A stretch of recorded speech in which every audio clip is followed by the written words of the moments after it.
Learning to stand in somebody else's shoes, to see through their eyes, that's how peace begins. And it's up to you to make that happen. Empathy is a quality of character that can change the world. Officer Kimberly Potter was trying to do the right thing. Of all the jobs in public service, police officers have the most difficult one. They must make snap decisions under tense, evolving, and ever-changing circumstances. They risk their lives every single day in public service. Officer Potter made a mistake that ended tragically.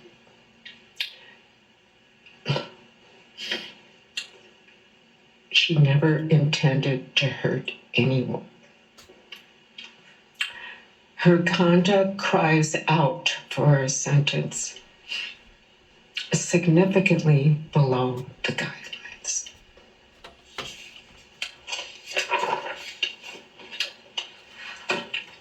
Okay, thank you.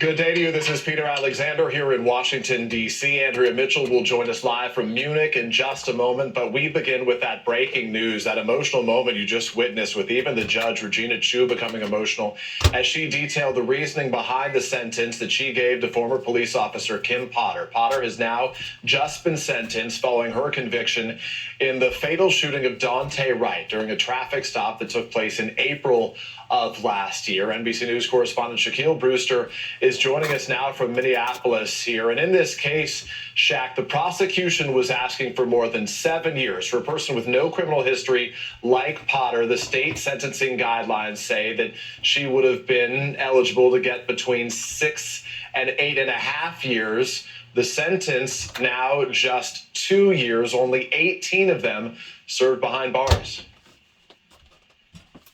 That's exactly right, Peter. You have that 2-year sentence coming from the judge who, as you mentioned, got emotional as she was making those closing comments while thinking about the position that Kim Potter has been placed in and the fact that it was a split-second decision when she drew her firearm and thinking it was a taser, according to her testimony, and shot 20-year-old Dante Wright before killing him.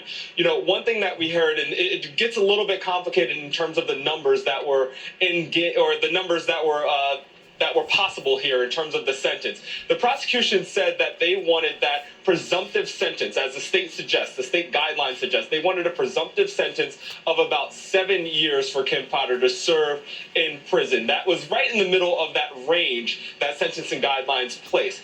But you even heard them say and acknowledge in their arguments earlier in the day that this is a unique circumstance. They acknowledged that Kim Potter was in a unique position, that she didn't have any negative criminal history, that she had positive...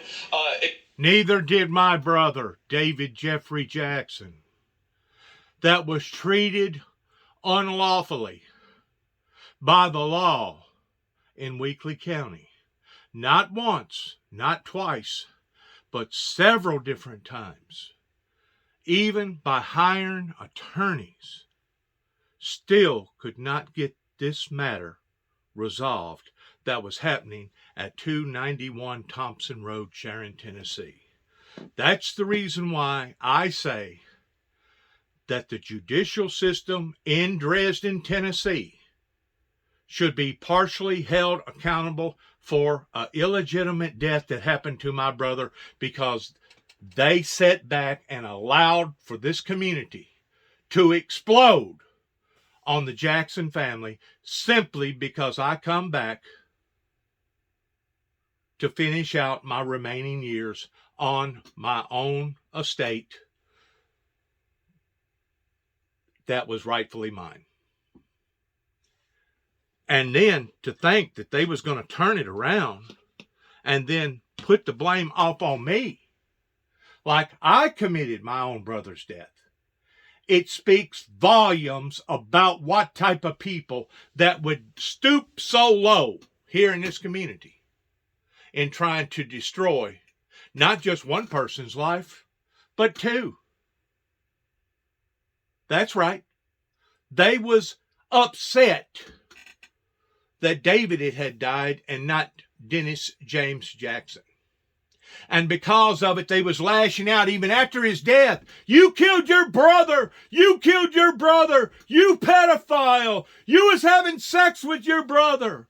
And all kinds of false accusations being thrown at me that even deteriorated my health to the point that I become suicidal after they come and got me, arrested me for being concerned over some children across the road.